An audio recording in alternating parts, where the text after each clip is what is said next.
Okay. No, she's fine. I just Let her have her own time to get used to it.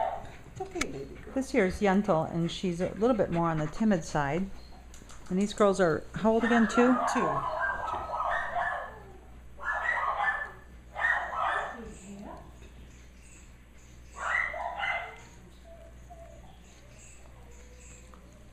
You see, she's still pretty nervous, tail tucked, and she's not totally sure of herself. She had her tail tucked for the first, 4 or 5 weeks of obedience training. She had her tail tucked for the first 6 months we had her. Hi, sweetheart. It's a pretty girl. Has she ever, out of fear, just kind of acted like she would lunge or bite? No? Okay. She tends to hide when she's in fear. As I said, she responds to... How is she when you take her to the vet? They do fine. I mean, she's okay? The vet She's lets okay him with handle it. Yes. handle her? Okay. What's the matter, Golda? Just because when you take them into new certain situations, like we've had dogs that we sent up on transports, and we worked with them pretty intensely. They were like, I had Roan and Rogue, pretty under socialized. Basically lived in this guy's backyard for 2 years. They were brother and sister, and Roan, the male, we sent to live with our trainer for a little while, and he did great, and she did too. I had been working with her, but when we put them on transport, they both had meltdowns. They actually went a few weeks apart from each other up to their new families, and they kind of had meltdowns. And the families were exceptional. They were wonderful families, and they really stepped up to the plate to work with the dog. But that change in the scenery, change in the home, really just shook them up, and so that's why I'm concerned about that with these guys, that we lessen that as much as possible, and that when there's a transfer of ownership, because I can see they're pretty under socialized, that we don't have a meltdown to the point where it's really negative, Well, that was one reason why she didn't want to send Major with the transport. She figured it would Right. tear him apart. Yeah. Which is why we brought him up to Yeah, that worked out pretty amazingly well. I mean, for him to go up where he did, and I mean, that app had just come in like a few days before, and I didn't even have a white male at that time. I've had big extra large white males before, but Yeah. That's what they do with those kind of dogs, those shelters. Yeah.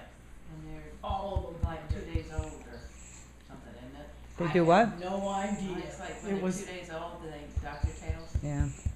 It was done when she got her. The other 2 had their tails knocked, but they didn't have dirt. Oh, They do. surprise, They, surprise. and they did her ears, but the other 2 don't have They their didn't ears do done. his other, but they did both. That's standard Give 'em for moments. those too.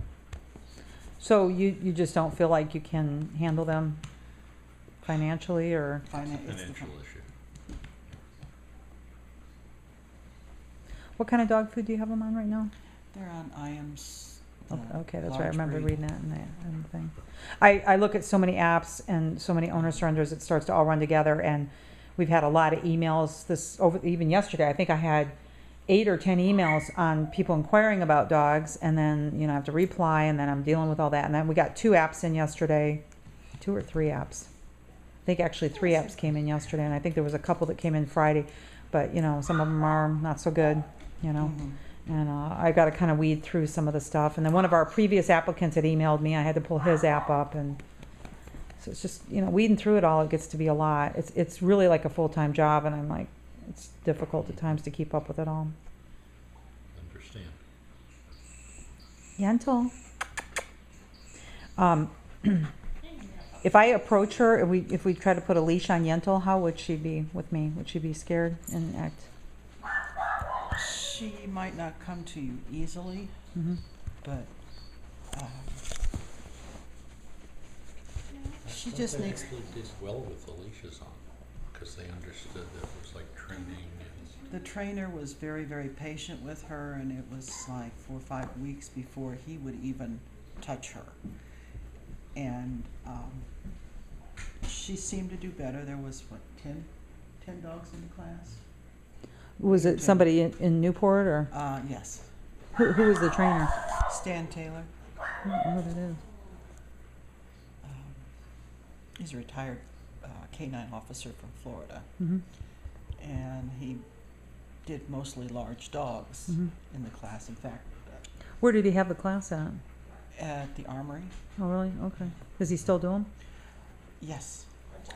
Yeah, I'd like to get his number because we got people all the time emailing and asking for trainers. Matter of fact, a lady from Del Rio here had a shepherd, and she just emailed me, and I gave her Addie Campbell's number and trying to get her to. He generally works through the Through Creature Comforts. Creature Comforts. They're the kennel in Cosby. Oh yeah, yeah. So she usually arranges it, schedules it, puts it together. Where did you find that? Could you get a kitty and bring the kitty out so I can just get it on video of how they are? Buster is in, isn't he? Yes, no. I haven't seen those. Plus does overuse He had just come in a little bit ago. it. What they'll tend to do is if the cat turns away from them, they'll say, "Oh, he wants me to chase." Mm-hmm. But they're so blasé, as I said, with 5-6 cats around. Good. It's not that they ignore them, but it's like, oh well, another cat, nothing special. My only concern is when they're so pretty under socialized that even though I know they've had some training and they're really great in their place is that that being fearful can also lead to a possible potential, of biting somebody. So that's why I want to make sure that while we're doing this that. They've never bit anybody here. Yeah. I know. I'm just like, if I was to, and Biter was major, yeah. and he got to be very bad at it, or well, very good at it, but not. Had he done that? Had he done it with you guys at all? Had he tried to bite you all? No, but we never got in the middle of when he was taking on another dog. Yeah. But he bit 4 dogs. Is that a He got treat? shot, didn't he? Oh, Oh, that was Sharpless. that was Sharples. I have no idea what you got, but I don't think it's supposed to be.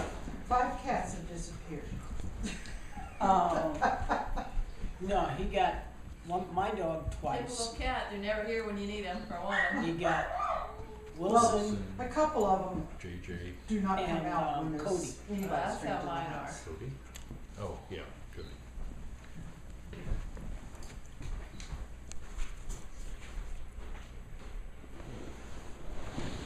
But he basically just went after males. But when we're Yeah. around, unless we're eating something, they'll come and inquire. Mm-hmm.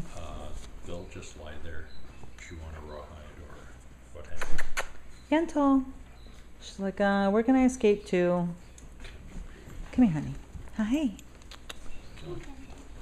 Hi, Yentle. Oh, sweetheart. Lucy, don't corner her. Yeah, she's looking at you. She's very worried.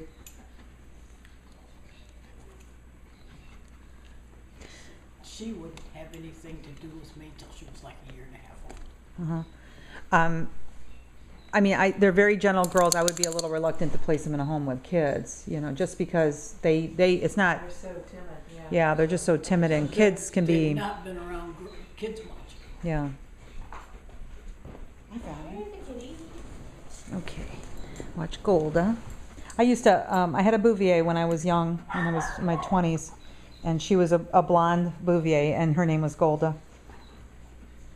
Very rare to have see a blonde or gold-colored Bouvier. There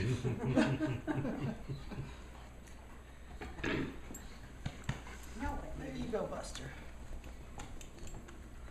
So Yentle and Golda both live with multiple cat households, so they are good with the cats. So there'll be no issues with them being integrated into needing a cat-friendly German Shepherd. Okay.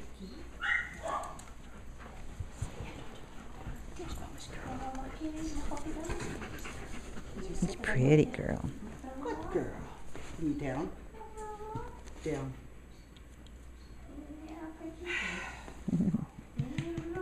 Not comfortable enough to listen to me, huh? Yeah, okay. Actually, she seems like she is a little more relaxed around them than I've seen her around other strangers. Well, Who, and- Yentle? And Yes. Golda's tail's not tucked anymore. Um, And we've seen it many times, either going into the shelters or like when we've gone and done owner assessments, that the shepherds tend to relax with us pretty quickly. I mean, it's like they know. they know shepherd people. Yeah, they do. Yeah, we had Shelties too, and Shelties could be snobs. They like Sheltie people. Hi, honey. You're so pretty. You're gorgeous. Gorgeous girl. Cat's almost bigger than the dog. The cat She is bigger The than cat dog. outweighs the dog. And that's one of our heavier cats, actually the heaviest. Yep. Yeah. We have a cat that's about half. Lucy, call Golda over. Golda, come here, Papa. Come here, kid. Come here, Golda.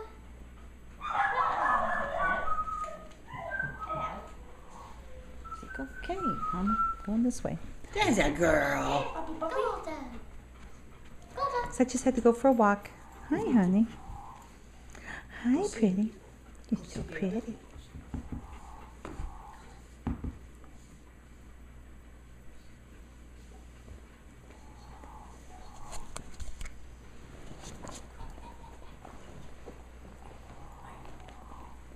Oh my God, What? doesn't do that too much. Would she kiss you? Yes, she's kissed me before. Said much. That good girl. Hi, pretty girl.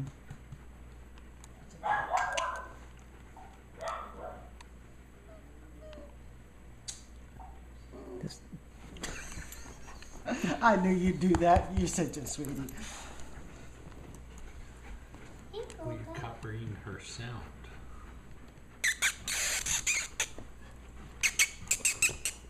Beautiful picture. Oh, that was great. Hi, pretty girl. Yes, you too. Yes, I love you too. Pretty girl.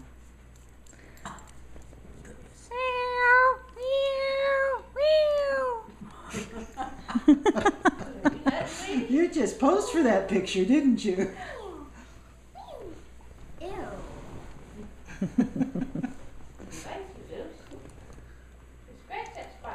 Hi, Yentle. Hi, you're so pretty. You're a very pretty girl. You stick your tongue out for her? Hi. Half the Hi, pictures I Yentle. have of her, she sticks her tongue out. Hi, Yentle. Hi, pretty girl. We've had quite a few white females in the rescue, and there was somebody up in Hawkins County been breeding them and not taking care of them. We've gotten quite a few from Hawkins County, and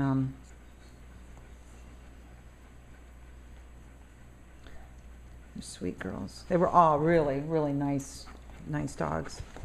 Hi, how are you? Hi, beautiful. Hi.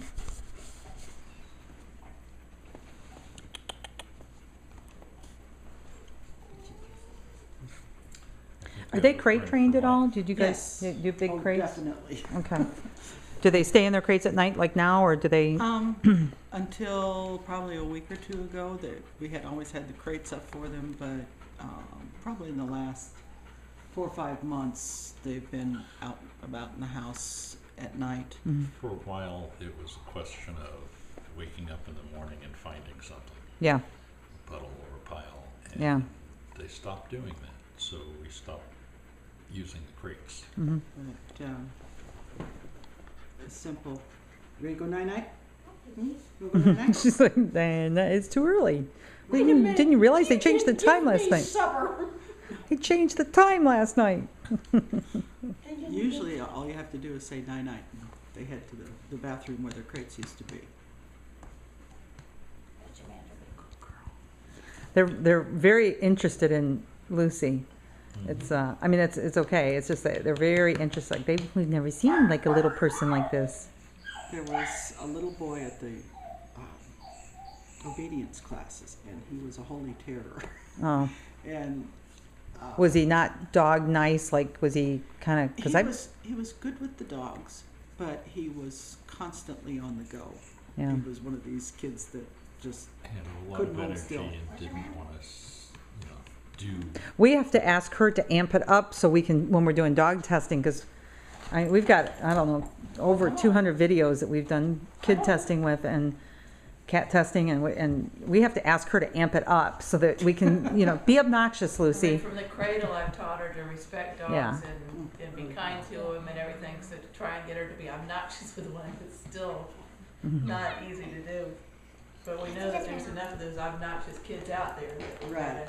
gotta test for it. And that's something when we're adopting them out, that, and the people have children or grandkids that are coming around on a regular basis, is that we, you know, emphasize to them that your kids, grandkids are really respect the dog, because some people just are clueless. I mean, we do events and we've had people that just lose their complete common sense and want to come up and hug the dog, and we're like, please, you know, they're coming up with their 2-year-old. Can my 2-year-old hug the dog? And I'm like, no, because you don't do it to this dog, you don't do it to any dog. You know, it's just so it's pretty frustrating. So when we're adopting them out, we, you know, let people know. But most of the people we've adopted are previous shepherd owners, so they get it, you know.